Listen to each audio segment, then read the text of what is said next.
Ar-Rahman Ar-Rahim Al-Malik.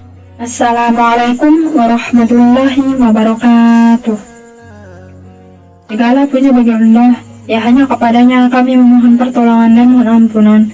Kami berlindung kepada Allah dari kejahatan dan keburukan amalan kami.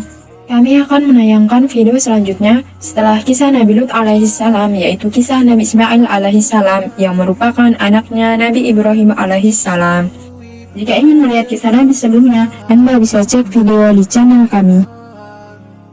Tatkala ibu Ismail, yaitu Hajar dan Ismail alaihissalam telah ditinggal pergi oleh Nabi Ibrahim alaihissalam, ternyata bekal yang diberikan kepadanya telah habis, sehingga air susunya pun tidak keluar. Kemudian mulailah Ismail alaihissalam menangis dan meronta-ronta karena kelaparan.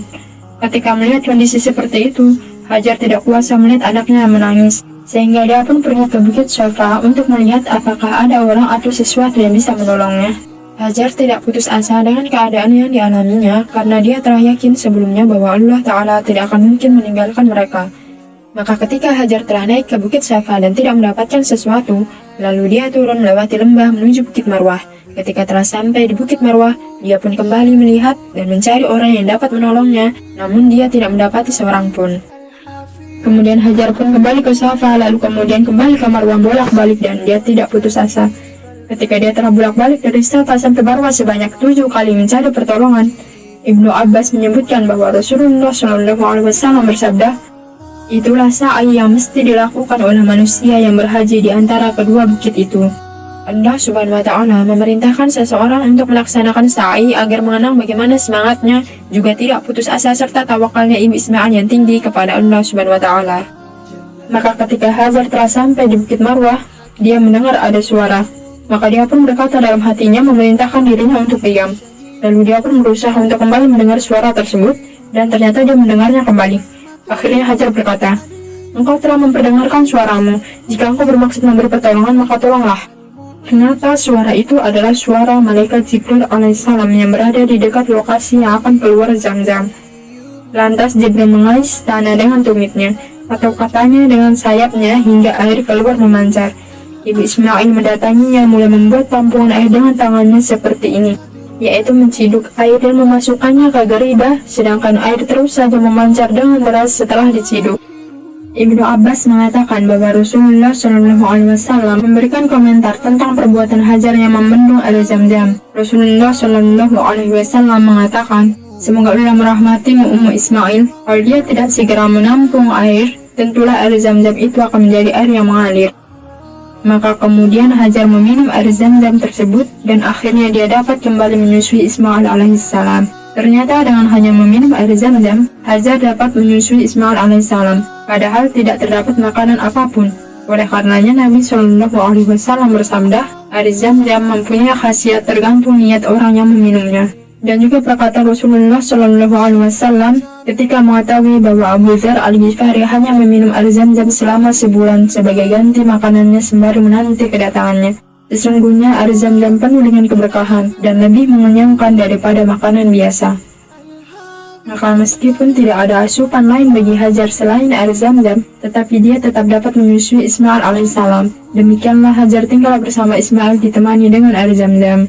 Kemudian malaikat Jibril alaihissalam berkata kepada Hajar, "Janganlah kalian takut ditelantarkan, karena di sini adalah rumah Allah yang akan dibangun oleh anak ini dan ayahnya, dan sesungguhnya Allah tidak akan menyia-nyiakan hambanya."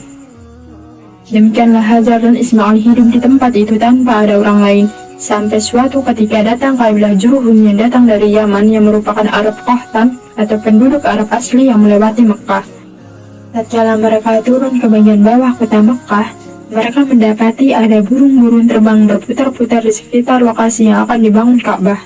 Mereka pun berkata, "Burung ini pasti berputar karena mengelilingi air. Padahal setahu kita selama ini bahwa di lembah ini tidak ada air." Mereka pun mengirim 1 atau 2 utusan untuk mencari tahu apakah benar ada air. Ternyata mereka benar mendapatkan air, lalu mengabarkan kepada rombongannya. Akhirnya mereka pun mendatangi sumber air Zam-Zam tersebut dan mereka mendapati Hajar bersama Ismail berada di dekat air Zam-Zam. Mereka pun berkata kepada Hajar, "Apakah kamu mengizinkan kami untuk singgah bergabung denganmu di sini?" Ibu Ismail berkata, "Ya, boleh, tapi kalian tidak berhak memiliki air." Mereka berkata, "Baiklah." Maka tinggallah kabilah Jurhum tersebut bersama Hajar dan Ismail alaihissalam. Ibnu Abbas menuturkan, ketika para keluarga dari mereka sudah tinggal bersama Hajar dan Ismail sudah beranjak belia, dia belajar berbahasa Arab dari mereka, bahkan menjadi manusia paling berharga dan paling menakjubkan di kalangan mereka. Kemudian Ismail tumbuh menjadi seorang pemuda yang disenangi oleh mereka. Nabi Ibrahim alaihissalam beserta Hajar dan Ismail alaihissalam bukan asli orang Arab. Oleh karenanya disebutkan bahwa mereka belajar bahasa Arab kepada orang asli Arab dari kabilah Jurhum. Para ulama juga mengatakan bahwa orang Arab terbagi atas 3 jenis. Pertama, Al-Arab Al-Ba'idah, yaitu Arab yang sudah punah dan sudah tidak ada keturunannya lagi. Di antaranya adalah kaum Ad dan kaum Thamud. 2. Al-Arab Al-Aribah, yaitu Arab aslinya disebut dengan Arab Yaman atau Arab Qahtan, yang mereka berasal dari Yaman.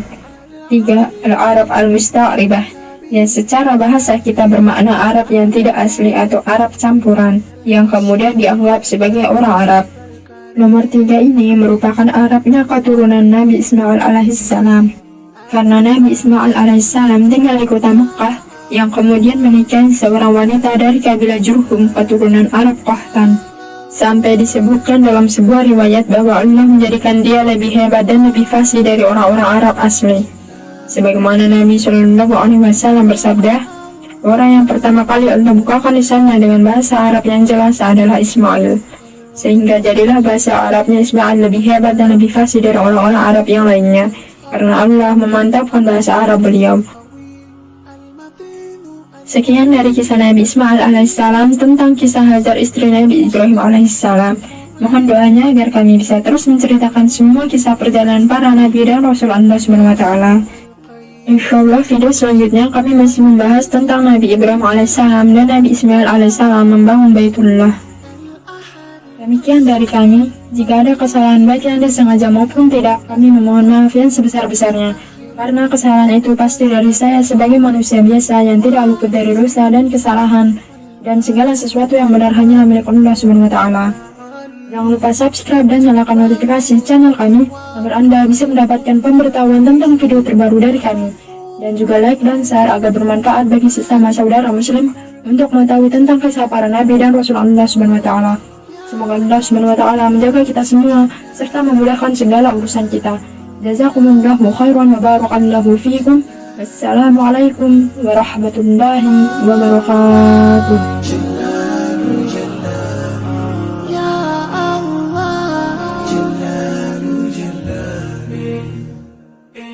المقسط الجامع الغني المغني المانع الضار النافع النور الهادي البديع الباقي الوارث الرشيد